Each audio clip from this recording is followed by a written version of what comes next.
Viral tuh kemarin sidang Komisi Informasi terkait dengan sidang ijazah Jokowi. Nah itu yang Abang bilang tadi belum ideal. Tidak ada satupun pemimpin badan publik yang diproses hukum. Mau terbuka, tetapi ya jangan terbuka benar. Kan? Kira-kira kan seperti itu kan?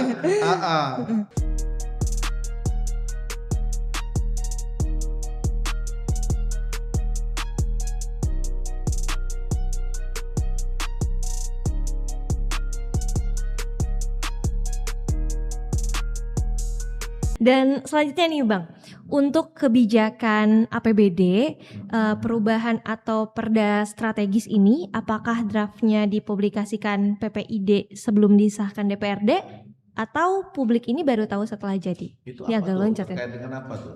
Terkait dengan kebijakan APBD, perubahan atau perda strategis. Gitu. Itu kan bagian dari bagian dari informasi publik yang harus diinformasikan sebenarnya ya. Jadi masyarakat itu kan kalau dia perda dan sebagainya di DPR itu, baik di DPRD provinsi, kabupaten, itu kan memang terbuka. Itu masyarakat itu bisa mengikuti proses persidangan karena sidang ini kan terbuka untuk umum, paripurna, baik itu tadi APBD perubahan atau apa, masyarakat tuh bisa mengakses sebenarnya secara langsung karena juga DPR sudah terbuka untuk urusan penyusunan APBD dan APBN ini bisa diakses oleh masyarakat. Di DPR RI kan ada TV parlemen tuh, bisa kita hari ini tadi Abang lihat di DPR, kebetulan Abang sana tadi ada rapat dengar pendapat kan dengan Menteri Keuangan, kemudian di Komisi 4 juga ada rapat tadi kan, artinya kan masyarakat juga bisa mengakses. Tadi informasi itu ada di genggaman sekarang, bisa semua kita akses. Nah, tinggal bagaimana masyarakat itu bisa bijak dalam penggunaan informasi. Betul sekali. Apalagi kalau Gen Z tuh suka banget atau suka sekali mencari informasi, apalagi yang berbau dengan pemerintah gitu Bang biasanya. Nah itu sebenarnya hal yang positif ya. Jadi kan kita juga Komisi Informasi atau apa ya, pemerintah juga kan harus bisa melihat perkembangan zaman hari ini. Nah itu juga harus disesuaikan, artinya bisa juga fitur-fitur terkait dengan sosialisasi terkait dengan Komisi Informasi atau badan publik juga bisa menayangkan apa yang mereka bisa sampaikan kepada masyarakat dengan hal-hal yang baru. Yang menyesuaikan dengan era kekinian saat ini. Dengan anak muda terus jadinya kan.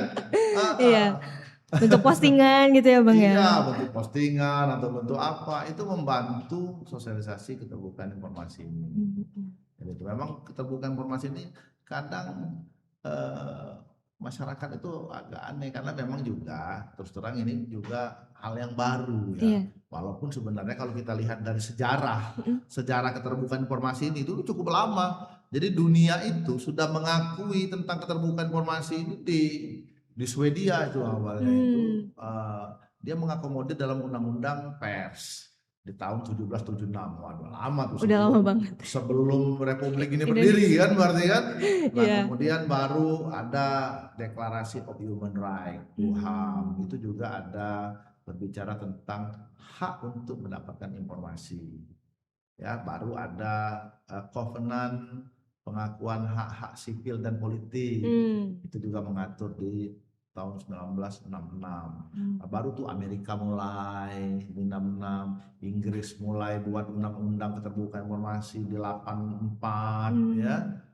Nah, jadi itu pertama kali dunia melihat urgensi pentingnya jaminan hak masyarakat akan keterbukaan informasi ini. Barulah kita di awal tahun reformasi lah. Pasca reformasi ya 98 itu kawan-kawan aktivis itu ada ISEL dulu, International Center of Environmental Law. Jadi LSM lah sebagai swadaya masyarakat yang mempelopori koalisi masyarakat untuk mendorong bagaimana keterbukaan informasi ini bisa menjadi isu strategis juga agar pasca reformasi 98 ya mereka bisa membuat partisipasi masyarakat secara langsung terhadap proses penyelenggaraan negara. Jadi awal muasalnya, asal mulanya digodok Undang-Undang Keterbukaan Informasi ini di tahun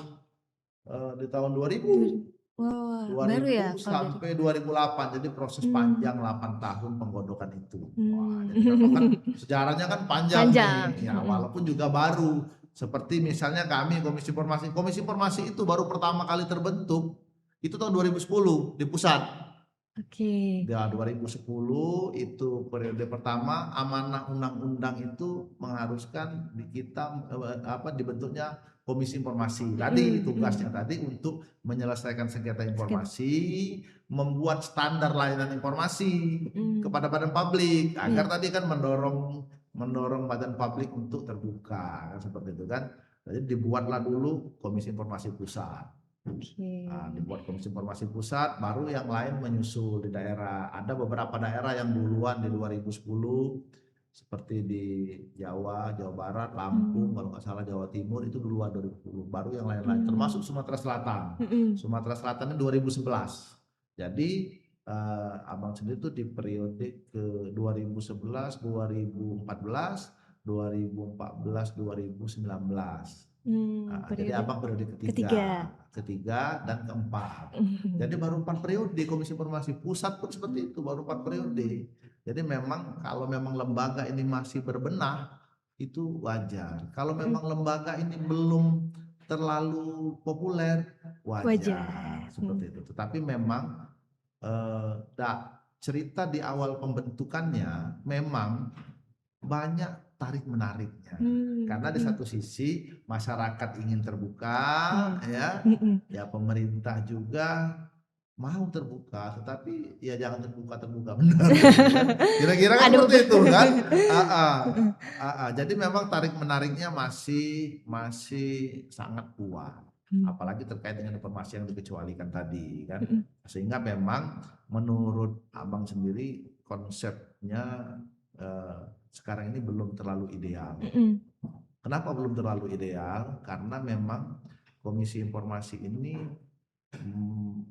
sumber pendanaannya itu masih menggunakan APBN dan APBD yang menginduk kepada, kalau di pusat Komisi Informasi Pusat itu ke Komdiji, ya kalau Komisi Informasi Provinsi itu ke Dinas Kominfo.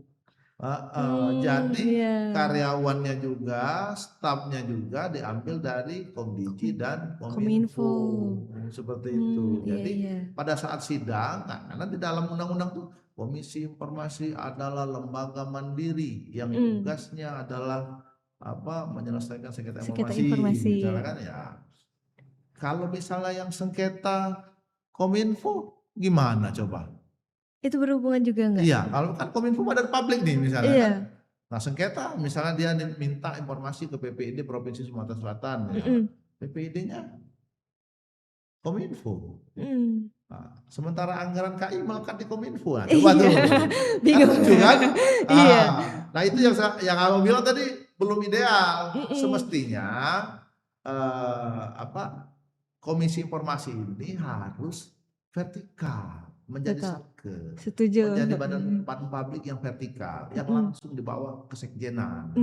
Jadi dia sama seperti lembaga lain, KPU, Bawaslu, Ombudsman, agar lembaga ini lebih berwibawa dan lebih bisa mandiri dan independen tadi.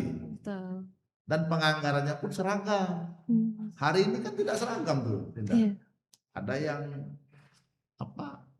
honornya 20 juta ke atas. Ada yang honornya 15 juta ke bawah. Bahkan ada yang honornya 10 juta ke bawah. Fasilitasnya juga bermacam-macam. Kenapa? Karena tidak ada keseragaman tadi, tergantung dengan keuangan di masing-masing daerah. Karena memang sumber APBD-nya, sumber keuangannya dari APBN untuk KI pusat, dari APBD untuk Komisi Informasi Provinsi, dan dari APBD Kabupaten Kota untuk di Komisi Informasi Daerah Kabupaten Kota. Jadi memang itulah yang harus diperbaiki ke depan. Jadi memang kalau pandangan Abang Mm-mm. secara ini kita harus segera mendorong revisi undang-undang terbuka informasi ini untuk melakukan penguatan terhadap kelembagaan. Kelembagaan, betul. Iya, biar lebih berwibawa dan lebih sesuai dengan apa tujuan dari undang-undang ini sebenarnya. Mm-mm. Jadi jangan hanya lip service, Iya. ya. Mm-mm. Kalau lip service kan susah tuh. Mm-mm. Apa kepalanya dilepas, ekornya masih dipegang. Nah, gitu. Iya. Ini otokritik sebenarnya untuk kemajuan dan kebaikan lembaga ini. Tetapi kalau Abang melihat dalam perkembangannya itu Komdiji sudah mengakomodir keinginan dari kawan-kawan Komisi Informasi Provinsi dan Pusat. Jadi kita itu sudah membuat draft undang-undang untuk diperbaiki, salah satunya merubah posisi ini menjadi lembaga vertikal. Tetapi memang sampai hari ini ya masih dicoba untuk didorong terus di DPR dan pemerintah ya. Nah, informasinya di 2027 masuk prolegnas, insya Allah. Jadi segera itu kalau memang itu bisa terrealisasi, itulah salah satu proses kemajuan juga untuk Komisi Informasi dan mudah-mudahan semakin lama semakin sempurna lembaga ini. Amin. Dan kita bisa menjamin hak-hak masyarakat untuk mendapatkan informasi di Indonesia ini. Semoga yang terbaik ya Bang ya. Ya, semoga yang terbaik. Oke Bang, selanjutnya ini mengenai sanksi hukum yang lemah dan imputasi badan publik nih Bang ya. Kalau dari pasal 52 UU KIP itu mengancam pejabat publik yang sengaja tidak menyediakan informasi dengan pidana 1 tahun penjara dan denda 5 juta. Ya. Namun faktanya dari 121 badan publik yang tidak informatif dalam Monef 2025 ini Bang, tidak ada satupun pemimpin badan publik yang diproses hukum ternyata. Nah, mengapa sanksi ini tidak pernah diterapkan? Apa karena sanksinya terlalu ringan atau karena mekanisme yang memang tidak ada gitu? Ya, jadi sebenarnya kalau Monef ya, itu kan kita mengukur sampai sejauh mana badan publik itu terbuka terhadap masyarakat. Itu nggak ada sanksinya. Oh, nggak ada sanksinya. Iya, yang sanksi tadi yang Abang bilang barusan. Jadi yang ada sanksi pidananya itu adalah badan publik yang tidak dengan sengaja tadi tidak memberikan informasi. Oh, Nah, gitu bukan sih. badan publik yang tidak terbuka. Oh, tapi beda ternyata. Per case. Dia per kasus. Misal tadi ada kepala desa, apa masyarakat minta informasi kepada kepala desa atau kepada PPID-nya, sekretaris desa sebagai PPID dan kepala desa sebagai atasan PPID tentang realisasi APBDes misalnya di desa, di salah satu desa misalnya kan. Nah, itu tidak dipenuhi oleh kepala desanya misalnya kan. Nah, sudah melalui sidang KIP, sudah inkrah, kemudian masih tidak diberikan ya. Masih tidak diberikan, maka tadi boleh melaporkan ke polisi. Itulah yang digunakan pasal 52 tadi. Jadi badan publiknya itu bisa kena pidana. Jadi kalau tadi Monef, Dinda, Monef itu tidak ada sanksinya. Tapi lebih kepada sanksi moral. Kenapa sanksi moral? Misalnya nanti kita umumkan nih badan publik yang tidak informatif misalnya kan. Wah, misalnya OPD di Sumatera Selatan itu ada 51 OPD yang kita Monef kemarin. Jadi dari 51 itu yang dapat penghargaan itu cuma 9 misalnya. Yang lainnya tetap kita umumkan dan kita laporkan. Nah, ini menjadi catatan baik bagi kita maupun bagi badan publik yang bersangkutan untuk berbenah. Ya, yang pasti dia sudah kita laporkan dengan atasannya, dengan Pak Gubernur. Kalau misalnya misalkan kita juga Monef nih dari 318 itu ada kategori KPU Kabupaten Kota, ada kategori Bawaslu Kabupaten Kota, Kemenak, BPN Kabupaten Kota, banyak itu semuanya kita akan laporkan ke atasannya masing-masing. Misalnya kita laporkan juga Bawaslu ke Bawaslu RI, KPU ke KPU RI, karena Bawaslu KPU ini kan lembaga-lembaga yang informatif semua di pusat. Kok lucu kalau di daerah dia nggak informatif, harusnya kan linier tuh.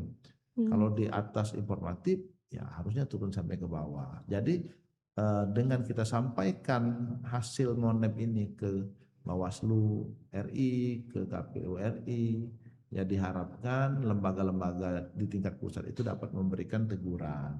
Jadi harus di garis bawahi lagi, sanksinya itu bukan karena badan publiknya tidak informatif dalam Monep, tetapi lebih kepada mereka dengan sengaja tidak memberikan informasi yang dimohonkan oleh masyarakat tadi. Jadi itu yang sanksinya itu, yang bisa kena sanksi pidana. Dan memang untuk hal yang sepenting informasi ini, kalau menurut abang pribadi ya, sanksi 1 tahun itu terlalu ringan. Iya, atau denda 5 juta. Iya. Kan bisa saja nanti, tapi itu alternatif ya. Biar bisa majelis hakimnya menjatuhkan sanksi kurungan atau denda. Mestinya harusnya agak diperberat karena ini kan era digital. Era digital ini bahaya informasi publik ini. Apalagi sekarang ada undang-undang perlindungan data pribadi, ada masalah digitalisasi ini sangat berbahaya. Jadi memang harusnya pemberian sanksi ini dipertimbangkan. Makanya nanti di draft revisi undang-undang yang baru itu sanksinya akan ditambah seperti itu agar memang ini bisa lebih ada efek jerahnya seperti itu kan. Kalau pandangan abang seperti itu kalau dari sisi pemidanaannya. Jadi memang harus lebih dipertegas dan lebih diperberat sanksinya. Oke. Ingin meminta pendapat abang lagi nih, Bang. Apakah ini agak meloncat ya Bang?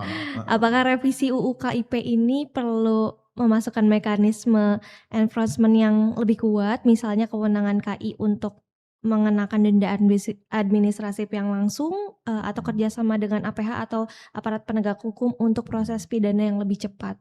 Karena kalau misalnya tadi kan lihat dari KI Sumsel ini pernah misalnya merekomendasikan sanksi pidana atau administratif kepada badan publik gitu ya Bang ya, yang terbukti melanggar UU KIP. Nah kalau misalnya ini ada pun, apakah respon dari respon dari badan publik ini bagaimana Bang? Jadi tadi kalau misalnya terkait sanksi ya tadi ya pasti kita pasti akan berbicara ya. Maksudnya di dalam undang-undang revisi undang-undang itu pasti akan kita lihat hal-hal yang harus kita perbaiki. Sebenarnya tadi sudah sangat sistematis undang-undang yang lama ini terkait dengan tindak pidananya. Jadi memang harus melalui proses-proses itu. Jadi kalau dia sudah berbentuk laporan pidana, dia seperti tindak pidana lainnya. Artinya dua alat bukti yang ada, misalnya putusan dari Komisi Informasi ya, yang tidak lanjuti, yang sudah berkekuatan hukum tetap, itu bisa dilaporkan ke polisi. Kita juga selalu berkoordinasi dengan baik dengan aparat penegak hukum, dalam hal ini polisi, pengadilan, untuk bagaimana menerapkan undang-undang ini. Jadi kita biar bersinergis lah. Jadi polisi juga sudah tahu kalau misalnya tindak pidana keterbukaan informasi, ini sudah terjadi komunikasi yang baik. Kemudian pengadilan juga ada aturan khusus yang mengatur tentang keterbukaan informasi. Jadi itu sebenarnya sudah tercover di dalam undang-undang yang ada. Sekarang tinggal kita perbaiki lah lagi seperti itu. Baik. Selanjutnya Bang mengenai digitalisasi dan aksesibilitas layanan informasi dari Monef KIP 2025 Sumatera Selatan ya? Iya, Sumatera Selatan untuk pertama kali menggunakan AI, betul Bang? Bukan AI. Berarti jadi kita tuh bukan AI, tapi Monefnya itu menggunakan elektronik. Iya, jadi yang tadi dibilang di awal ya Bang ya? Iya, kalau dulu kan badan publik itu datang bawa berkas. Wah, jadi ini semuanya itu dibawa, diverifikasi. Nah, kalau sekarang kita menggunakan kuesioner Kuesioner. yang pakai aplikasi. Jadi Badan Publik itu bisa mengisi sendiri di aplikasi ya apa-apa, misalnya 5 indikator tadi kan mengenai digitalisasi sudah lengkap atau belum, sudah cukup atau belum, ininya ada atau tidak, PPID-nya ada atau tidak, kemudian bagaimana di dalam websitenya sudah dimasukkan apa belum informasi yang berkala serta merta setiap saat dan informasi yang dikecualikan ya. Kemudian juga terkait dengan yang lain-lain juga sudah siapkan. Jadi pakainya pakai elektronik tadi. Jadi tidak secara langsung. Jadi konsepnya seperti itu sehingga memudahkan Badan Publik juga untuk mengisi kuesioner seperti itu. Dan alhamdulillah itu sudah berjalan dengan baik. Tapi memang tadi, nah abang tambah lagi tuh kendala. Kenapa tadi yang sedikit tadi? Karena pada saat kita sosialisasinya kan melalui Zoom tuh, karena nggak ada anggaran tadi kan. Melalui Zoom. Ya kita kan kalau Zoom kan terasa kayak misalnya kita kuliah. Kalau kita kuliah itu Zoom itu mungkin layarnya nggak dihidupin sambil makan, sambil beraktivitas lain, artinya nggak fokus sehingga pada saat mengisi kuesioner itu banyak Badan Publik yang tidak sempurna menerima informasinya. Jadi ada Badan Publik yang nilainya cuma 25 misalnya. Kan tidak informatif, padahal di sana satu indikator itu 20 sampai 25. Jadi ada 5 indikator. Nah, kalau misalnya baru ngisi sudah submit, ya salah. Baru beberapa indikator yang diisi. Mestinya kan 5 indikator diisi semua, baru disubmit. Nah, tadi karena tadi tidak connect, tidak fokus, mungkin ada yang sambil makan, ada yang gimana kan. Nah, makanya ke depan kami sudah ada anggaran untuk sosialisasi dan nanti akan kami undang semua Badan Publik, kami sampaikan secara langsung bahwa ini loh, ini cara mengisi kuesionernya, ya enggak? Nah nanti setelah ini yang nilainya misalnya bobotnya itu di atas 70 maka akan kami lakukan kunjungan, visitasi. Kemudian setelah itu kami akan melakukan uji publik misalnya terhadap standar layanan informasi di Badan Publik tersebut. Baru terakhir kita beri penilaian. Jadi kan bobotnya seperti itu. Jadi pengisian kuesioner itu 70%, kemudian visitasi itu 15%. Enggak, pertama tuh ini dulu, partisipasi dulu. Partisipasinya 10%, pengisian kuesioner 70%, kemudian visitasinya 15%, dan presentasi atau uji publiknya itu 5%. Jadi totalnya itu 100%. Itulah muncul angka-angka. Nah, untuk Badan Publik yang informatif itu nilainya 90 sampai dengan 100. Ya. Kalau menuju informatif itu di bawahnya berarti 80 ya. 80 sampai 90 sampai ya 89. Kemudian di bawahnya lagi cukup informatif dan terakhir kurang informatif. Nah di bawah kurang informatif tidak informatif. Jadi kita memberikan penilaian juga sesuai dengan kuesioner tadi, sesuai dengan kuesioner dan tahapan tadi. Nah yang tidak sampai ke angka pembobotannya 70%, ya itulah kita ikutkan dalam penilaian selanjutnya dalam visitasi dan uji publik seperti itu. Nah, jadi itu maksudnya tadi digitalisasi menggunakan elektronik bukan AI. AI itu katanya nggak punya perasaan. Betul. Baik Bang, oke. Dan bahasan yang terakhir ini mengenai urgensi revisi UU KIP dan tantangan kelembagaan yang mungkin tadi juga udah sempat di-mention ya Bang ya. Iya.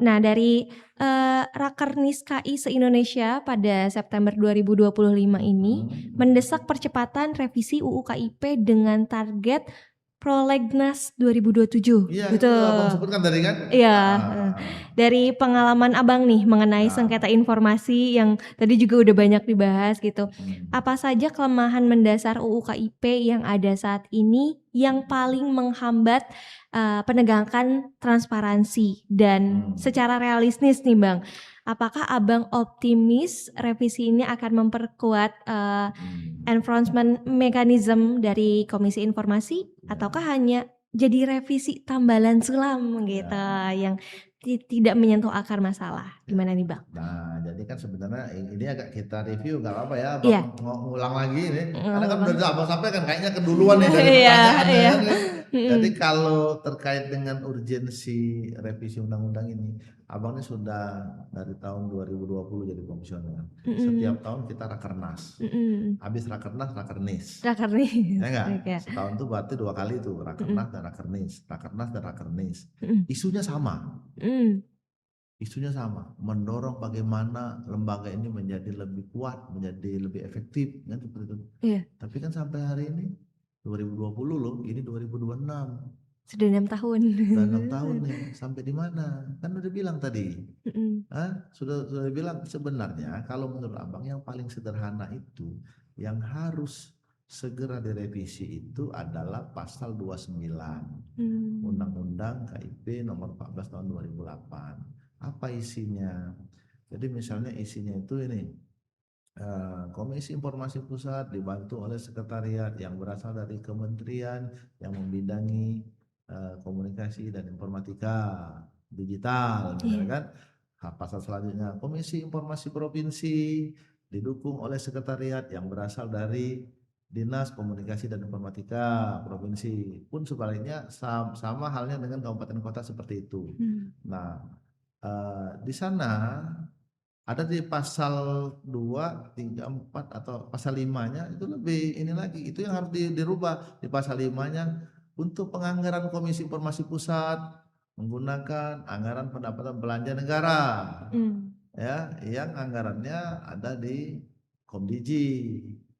Untuk kabupaten, untuk pemerintah provinsi menggunakan anggaran dari APBD yang bersumber dari Dinas Kominfo, misalkan. Itu dulu yang harus dirubah. Itu dulu yang harus dirubah. Karena tadi bagaimana Komisi Informasi itu bisa mengatur rumah tangganya sendiri ketika memang anggarannya menjadi subbagian daripada Dinas Kominfo. Abang ambil contoh provinsi nih ya. Jadi di provinsi itu anggaran Komisi Informasi ini ya itu melekat di anggaran bidang PIP. Jadi Dinas Komunikasi dan Informatika Provinsi, kemudian ada bidang-bidang nih, ada bidang PKP, ada bidang PIP. Nah, anggaran Komisi Informasi ini menjadi anggaran kegiatan di bidang PIP. Ya, di bidang PIP. Jadi sementara undang-undang mengatur bahwa komisioner Komisi Informasi ini bukan anak buahnya Kominfo, bukan bawahan Kominfo. Nah, itu kan sebenarnya bertolak belakang. Yang katanya di dalam peraturan juga untuk honorarium komisioner Komisi Informasi termasuk juga fasilitas setara eselon 2. Artinya kan semestinya sama dengan kepala dinas tuh kalau eselon 2 kan. Tapi pada prakteknya anggaran Komisi Informasi ini masuk dalam kegiatan termasuk honor. Jadi ya kalau misalnya gubernur nggak neken, kepala dinas nggak ACC, ya nggak bisa jalan Komisi Informasi. Bagaimana lembaga ini mau berjalan dengan efektif? Nah itu kan. Nah jadi yang paling penting kita lakukan, bagaimana kita bisa merubah ini dulu loh. Merubah pasal 29 ini dulu loh. Tadi dengan apa? Dengan menjadikannya badan vertikal yang langsung punya kesekretariatan sendiri, kesekjenan sendiri. Jadi secara kelembagaan juga Komisi Informasi ini ya, dia harus seragam. Nah sekarang tidak ada hubungan secara langsung antara Komisi Informasi Pusat dengan daerah. Karena tidak ada hubungan struktural antara pusat dengan daerah nih. Iya. Uang yang milik kita DPR provinsi, yang anggarin kita APBD provinsi, yang pusat punya APBN dengan Kementerian Komdiji, yang kabupaten kota juga seperti itu. Jadi tidak ada hubungan langsung. Makanya yang terjadi hari ini, Komisi Informasi se-Indonesia ini tidak seragam. Tidak seragam. Ada yang sidang pakai toga, ada yang sidang pakai jas, ada yang fasilitasnya bagus, ada yang nggak punya kantor, ada yang honornya 15 juta, ada yang honornya 11 juta, ada yang honornya 6 juta, ada yang honornya 22 juta. Ya kan? Nah, kalau dia sudah menjadi lembaga vertikal yang diatur sedemikian rupa sehingga nanti dia punya keseragaman. Bagaimanapun juga nanti Komisi Informasi itu dia hierarkis. Honornya sama se-Indonesia. Mau dia di Sumatera Selatan, mau dia di Papua, mau dia di Papua Pegunungan, sama. Kemudian fasilitas, tanggung jawab kelembagaan juga untuk memenuhi fasilitas. Misalnya Komisi Informasi harus punya ruang sidang, harus punya ruang mediasi. Masing-masing komisioner harus punya ruangan. Kan tanggung jawab kelembagaan.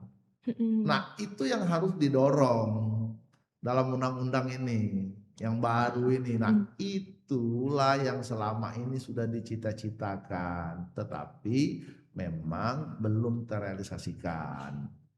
Ya, kita juga nggak tahu nih, kenapa? Apakah memang ini tadi belum terlalu urgent, atau memang sengaja nggak mau? Ya nggak? Iya. Agar kalau lembaga ini bisa seperti itu, ini kuat loh. Bahkan banyak masyarakat yang bisa minta keadilan dengan Komisi Informasi ini. Nah, kalau sekarang kan gimana mau memutus sengketa kalau ya tadi terbatas.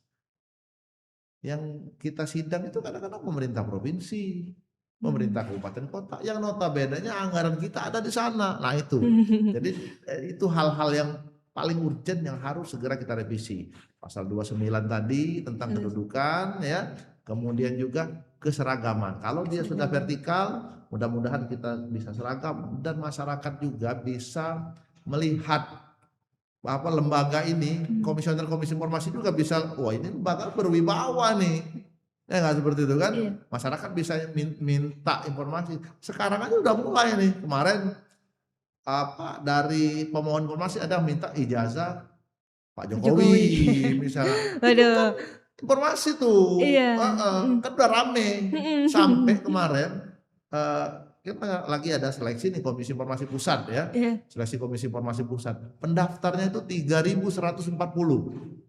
Wah. Banyak sekali. 3.000, cuman yang lolos administrasi itu cuma 378. Salah satunya yang menyebabkan itu bahwa viral tuh kemarin sidang Komisi Informasi terkait dengan sidang ijazah Jokowi. Ya enggak? Iya. Karena itu masyarakat harus tahu itu adalah informasi yang masyarakat berhak tahu. Seperti itu kan. Jadi kemarin Anda meminta 9 atau 11 item yang ada di ijazah Pak Jokowi. Nah gitu kemarin. Jadi ini menarik banyak hal-hal lain yang bisa dimohonkan informasi kalau memang lembaga ini sudah seperti yang ideal. Yang vertikal. Yang vertikal, yang ideal. Itu dulu, yang lain-lain nanti nyusul. Yang pertama itu dulu. Kalau itu sudah bisa kita laksanakan, yang lain-lain nyusul baru. Tapi itu yang paling urgent kalau menurut Abang untuk saat ini. Oke, siap Bang.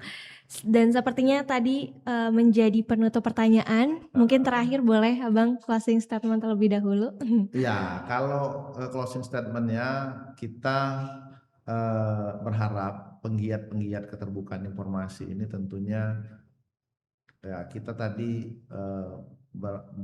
berharap agar memang masyarakat ini bisa mendapatkan informasi,